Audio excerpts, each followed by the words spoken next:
highly successful, organised crime groups drawn from Albanian communities all over the continent. Albanian gangs are the dominant force in organised crime across the UK. Points in my life where I had real people trying to kill me. And I'm talking about real people. I'm talking about Albanian gangsters with murder charges.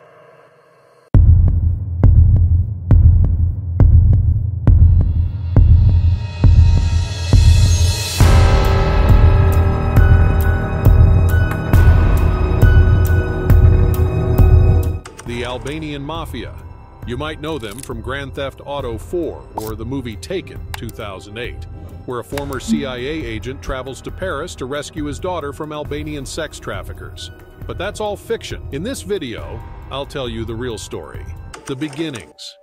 You probably didn't know this, but the origins of the Albanian Mafia can be traced back to the 15th century. Yes, that's more than 500 years ago. During Ottoman Empire, an empire that controlled much of Southeast Europe, including Albania and parts of Asia and Africa. When Albania was under Ottoman occupation, the Albanians formed secret societies called bashkimi or Valaznia to resist Ottoman rule. These societies were organized into cells, with each cell being responsible for a specific area of activity. Over time, these cells evolved into criminal organizations that were involved in smuggling, theft, and extortion.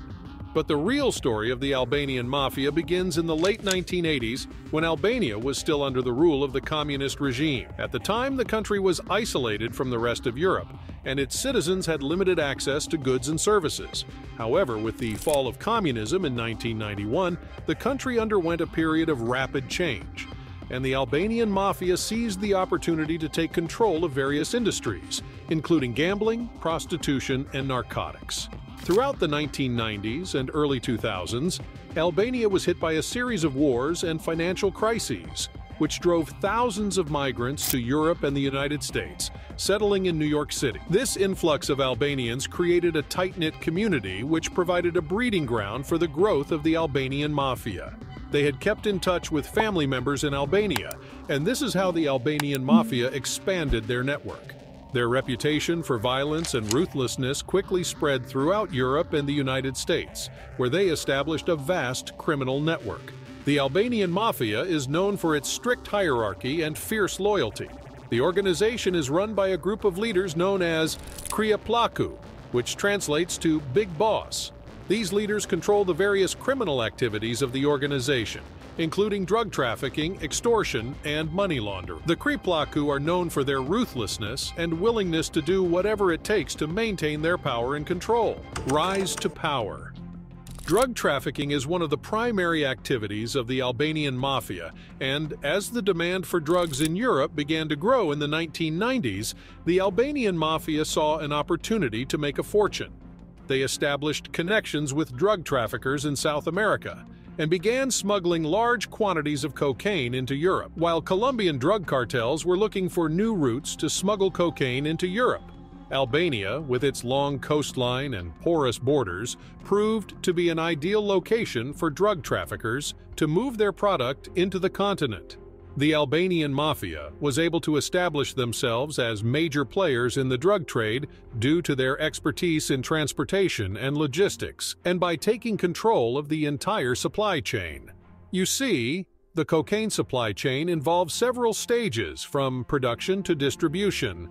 The production of cocaine is often carried out in remote areas of South America. Once the cocaine is produced, it's transported to distribution centers in various parts of the world. Once the cocaine reaches its destination, it's distributed to local drug dealers who sell it to users. The distribution of cocaine is often done through street-level drug dealers who operate in urban areas. By controlling all the stages of the supply chain, the Albanians rose to power. Let me tell you how by starting with step 1 in the supply chain: production. The Albanian Mafia established a significant presence in countries like Colombia and Peru, where they controlled much of the cocaine production. Normally, cartels from Latin America would sell to international traffickers, who would smuggle the drug around the world and sell it on to local criminal groups to sell it on the streets. But instead, the Albanians went out to South America and formed their own contacts with the cartels and took control of the entire chain. They built relationships with local drug cartels, allowing them to secure a steady supply of cocaine for distribution in Europe. With their control over production, the Albanian Mafia was able to ensure a consistent supply of high-quality cocaine. Step 2. Distribution.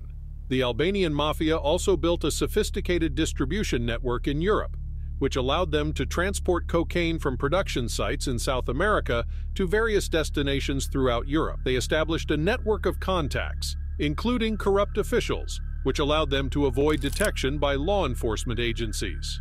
In Europe, the Albanian Mafia built a complex web of operatives involving multiple layers of transporters, distributors, and dealers. This network allowed them to transport large quantities of cocaine quickly and discreetly, using a range of smuggling routes by sea, air, and land. Whether the drugs had to be moved to the United States or the Middle East, for the Albanians it didn't matter. They would take care of it. This made them a valuable asset to the Colombian drug traffickers. Let me show you some examples. The Cocaine Cowboys case occurred in the 1980s in Miami, Florida. The case involved drug trafficking and money laundering on a massive scale. The Albanian Mafia became involved in the case when they were hired by Colombian drug traffickers to transport cocaine from Miami to New York City. The Balkan route case involved the transportation of heroin from the Middle East to Western Europe through the Balkans. The Albanian Mafia became involved in the case when they established themselves as the main transporters of heroin from Turkey and other Middle Eastern countries to Western Europe. And the list goes on and on. Cocaine kings. Their reputation for violence and their ability to move large quantities of drugs quickly made them a force to be reckoned within the global drug trade. But it was their involvement in the infamous Pizza Connection case in the United States that earned them the nickname Cocaine Kings. The Pizza Connection case began in the late 1970s when a small pizza restaurant in New York City was discovered to be a front for a massive drug trafficking operation. The operation involved importing heroin from Southeast Asia and distributing it throughout the United States. The operation was run by the Sicilian Mafia, who had established a network of pizza restaurants across the country to cover up their illegal activities. The Albanian Mafia, looking to expand their operations, quickly became involved in the scheme, and they began trafficking cocaine to the United States via the same channels. The case was named the Pizza Connection because the restaurants were used as a front for the drug trafficking operation.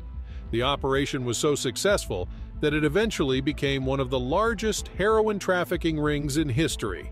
It is estimated that the operation smuggled over $1.6 billion worth of heroin into the United States. What are your thoughts on the Albanian Mafia? Let us know in the comments and subscribe to The Crooks now to never miss our upcoming videos. See ya!